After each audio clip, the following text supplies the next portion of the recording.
கலைஞரின் அனைத்து கிராம ஒருங்கிணைந்த வேளாண் வளர்ச்சி திட்டம் என்றால் என்ன? இந்த திட்டத்தில் எப்படி இணைந்து பயன்பெறுவது?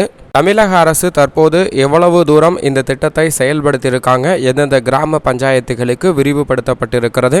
மேலும் இந்த திட்டத்தில் இணைவது எப்படி? என்னென்ன தகுதிகள் நிர்ணயம் செய்யப்பட்டிருக்கு என்பது அனைத்தையும் இந்த வீடியோ பதிவில் விரிவாக பார்க்கலாம். கலைஞரின் அனைத்து கிராம ஒருங்கிணைந்த வேளாண் வளர்ச்சி திட்டம் 3204 கிராம பஞ்சாயத்துகளில் இந்த திட்டம் இந்த ஆண்டு முதல் செயல்படுத்தப்படும். அதை செயல்படுத்துவதற்கான முயற்சியில் தமிழக அரசு ஈடுபட்டிருக்கிறது என்பதை தமிழக அமைச்சர் அறிவிச்சிருக்கிறாங்க. அதற்கான அஃபிஷியல் அனௌன்ஸ்மெண்ட் தான் நம்ம இப்போ ஸ்க்ரீனில் பார்த்துட்டு இருக்கோம். கலைஞரின் அனைத்து கிராம ஒருங்கிணைந்த வேளாண் வளர்ச்சி திட்டத்தின்படி 2022-23 ஆண்டு 3204 கிராம பஞ்சாயத்துகளில் செயல்படுத்திட இந்த திட்டத்தில் ஆரம்ப கட்ட பணிகள் நடைபெற்று வருவதாக அமைச்சர் தெரிவிச்சிருக்காங்க. இது குறித்து வேளாண் உழவர் நலத்துறை அமைச்சர் வெளியிட்டுள்ள செய்தி குறிப்பில் என்ன தெரிவிச்சிருக்காங்க அப்படின்னா, தமிழக சட்டமன்ற வரலாற்றிலே முதல் முறையாக 2021-22 ஆண்டுகளில் கலைஞரின் அனைத்து கிராம ஒருங்கிணைந்த வேளாண் வளர்ச்சி திட்டமானது அறிமுகப்படுத்தப்பட்டது.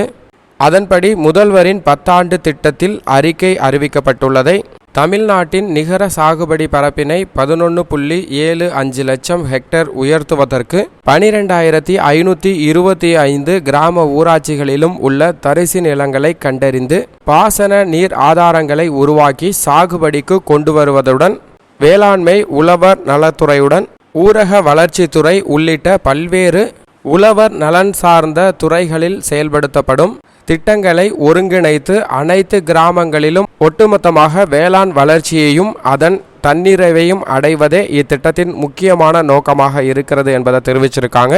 ஒவ்வொரு ஆண்டும் ஊரக வளர்ச்சி மற்றும் உள்ளாட்சி துறையின் அனைத்து கிராம அண்ணா மறுமலர்ச்சி திட்டத்தின் கீழ் செயல்படுத்தப்படும் கிராமங்களில் கலைஞரின் அனைத்து கிராம ஒருங்கிணைந்த வேளாண் வளர்ச்சி திட்ட பணிகளும் ஒருங்கே செயல்படுத்துவதற்காக வேளாண்மை உழவர் நலத்துறை நடவடிக்கை எடுத்து வருகிறது.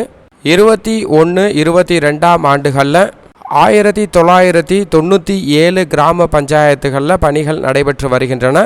தேர்வு செய்யப்பட்ட ஒவ்வொரு கிராம பஞ்சாயத்துகளிலும் உள்ள கிராம நிர்வாக அலுவலர், முன்னோடி விவசாயிகள் மற்றும் இதர துறை அலுவலர்களை கலந்து ஆலோசித்து பஞ்சாயத்தின் கீழ் உள்ள சிற்றூர் உட்பட அனைத்து பகுதிகளிலும் கூர்ந்து ஆய்வு செய்து தொகுப்பாக 10 முதல் 15 ஏக்கர் வரை உள்ள தரிசு நிலங்களின் சர்வே எண் வாரியாக கண்டறியப்படுகிறது. ஒரு கிராம பஞ்சாயத்தில் மிக அதிகமான தரிசு நிலங்கள் இருந்தால் ஒன்றுக்கு மேற்பட்ட தொகுப்புகள் அமைக்கப்படும். 10 ஏக்கருக்கு குறைவாக தரிசு நிலங்கள் இருந்தால் தனித்தனியாக கணக்கிட்டு தேசிய வேளாண் வளர்ச்சி திட்டத்தின் கீழ் சீரமைப்பு பணிகளை மேற்கொள்ள நடவடிக்கை எடுக்கப்படுகிறது என்பதை தெரிவிச்சிருக்காங்க. கிராம அளவில் இந்த திட்ட பணிகள் இதர துறைகளுடன் ஒருங்கிணைந்து மேற்கொள்வதற்காக ஒவ்வொரு கிராம பஞ்சாயத்திற்கும் ஒரு பொறுப்பு அலுவலர் நியமிக்கப்பட்டுள்ளனர்.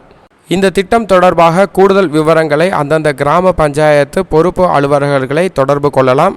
அதன்படி 2022-23 ஆண்டில் 3204 கிராம பஞ்சாயத்துகளில் செயல்படுத்த கிராமங்கள் தேர்வு செய்யப்பட்டுள்ளன. தரிசு நிலங்களின் தொகுப்பு அமைத்தல் உள்ளிட்ட ஆரம்பகட்ட பணிகள் நடைபெற்று வருகின்றன என்பதை தெரிவிச்சிருக்காங்க. இந்த திட்டத்தில் பயன்பெற விரும்பும் விவசாயிகள் தங்களது விவரங்களை உழவன் செயலி மூலமாகவோ அல்லது tnagri.net.in tngov.in என்ற இணையதளத்தின் மூலமாக முன்பதிவு செய்து கொண்டு பயன்பெறலாம் என்பதை தெரிவிச்சிருக்காங்க.